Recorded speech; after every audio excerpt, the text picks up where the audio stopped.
Hello everyone, this is Michael's Fortune Bread, your guide to the US stock market.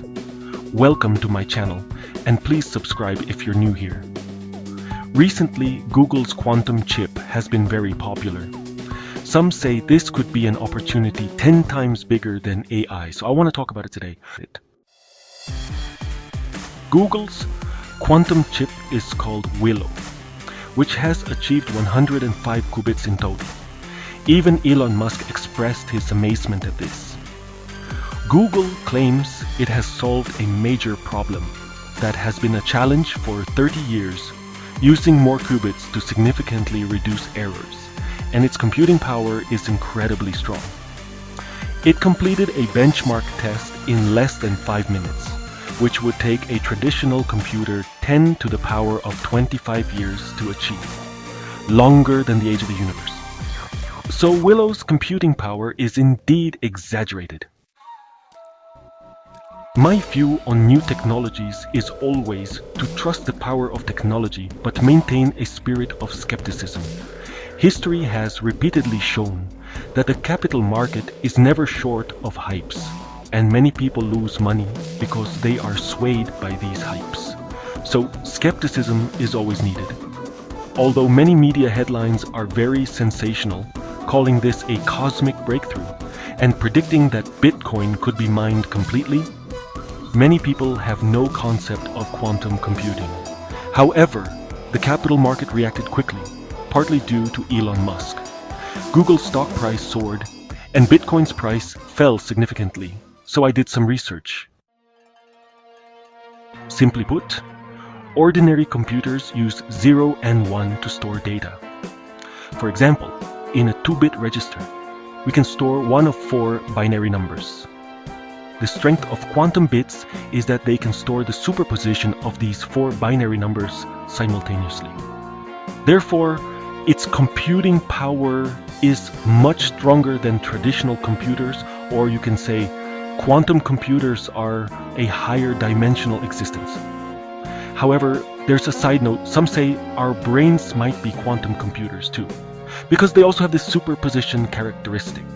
Based on this theory, current computers with their 0 and 1 structure cannot simulate our brains, making AGI hard to achieve, since traditional computers are a dimension lower than quantum computers. The biggest problem now is that qubits are very unstable and easily affected by surrounding noise or environment. As the number of qubits increases, errors increase exponentially, making the system essentially unusable. Google's quantum chip is actually very small, but it requires many devices to cool it down, lowering the temperature near absolute zero to enhance system stability. I found a news article from 2019 where Google announced that its quantum computer completed 47 years of calculations in 6 seconds, which also led to a drop in Bitcoin at that time. So today's event is not really big news, as similar announcements were made in 2019. However, this time there is a breakthrough because Willow can significantly reduce the error rate. It is said that as the number of qubits increases, the error rate continuously decreases. Many media call this the biggest problem solved in 30 years, a cosmic breakthrough. But is that really the case? I found some interesting opinions. These opinions suggest that if your chip is so powerful and has the potential to be commercially viable, the developer should have left Google to start their own venture. If there was a real chance to make a quantum computer, various VCs would be chasing after it with funding. Raising billions of dollars would not be a problem. Also, your company's valuation would immediately surpass OpenAI's. But this has not happened. This suggests that Willow is still at a conceptual stage with no real possibility of commercialization. Industry experts believe that this is indeed a significant breakthrough, but it is still far from a commercial product. It demonstrates something similar to a benchmark score, but a high score does not mean everything. In many areas, quantum computing still cannot outperform traditional computers, except in specific fields. Google itself has said that quantum computing still has a long way to go for any commercial use.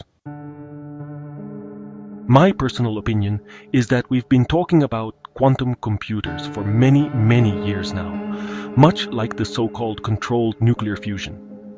However, I think such things are very difficult to actually implement, because if such technology is realized, the impact would be enormous, even considered a major upgrade for human civilization. And it would be even more difficult than the Industrial Revolution. For example, if controlled nuclear fusion were achieved, it would mean that humanity could obtain an endless energy supply. If quantum computers are realized, we could simulate the entire universe and even predict the future.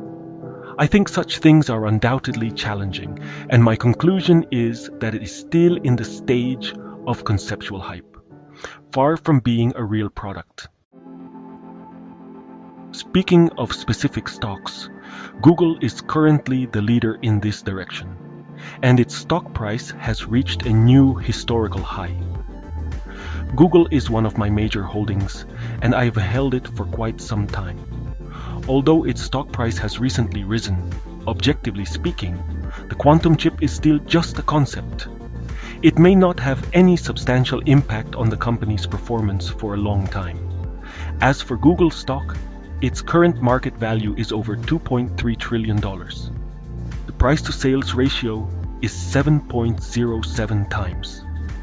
The trailing 12 months price-to-earnings ratio is 25 times, and the dividend yield is 0.31%. I think this valuation is reasonable and not low. My idea is to continue holding it, but not to add more to my position. There are also several other stocks related to quantum computing. One is IBM, which has been working in the field of quantum computing and claims to have formed partnerships with 250 companies worldwide. The second is Honeywell, which has set up a company through a joint venture to work on quantum computing, with a current valuation of $5 billion.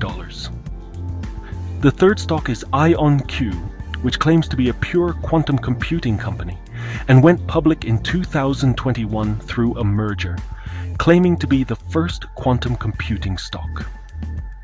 However, my personal opinion is that these stocks are even more about concept hype, so I will not participate. Another piece of news is that Blackstone recently failed to repay a $275 million loan. Blackstone claims this is not a default, because it has already transferred the equity of these hotels. Similar events have occurred before. In March last year, Blackstone failed to repay a $562 million loan. Many big names have warned about risks in this area this year, believing that the leverage ratio in this direction is too high. So the Fed's rate hikes will have a significant impact on them. Recently, U.S. Treasury Secretary Yellen also stated that commercial real estate could pose a risk to the financial system. She said, despite cooling inflation and lower unemployment rates, the U.S. financial system will continue to face vulnerabilities from commercial real estate and digital assets in 2024. Regulators are closely monitoring risks in this area. Now that regulatory agencies acknowledge the risks here, I think this area is certainly worth paying attention to. After all, looking at Buffett's actions, he has been selling Bank of America stock, reducing his holdings to below 10%. We can't see his subsequent actions, but based on his stance, I think it is very likely he will sell off entirely. What someone says is not important. What they do matters. I think Buffett's actions are worth considering. My guess is that his selling of Bank of America stock is likely related to the risks in commercial real estate. Finance and real estate have always been intertwined, and history has repeatedly shown that almost every time it is real estate that drags banks down. Alright, that's all for today. See you next time. Bye bye.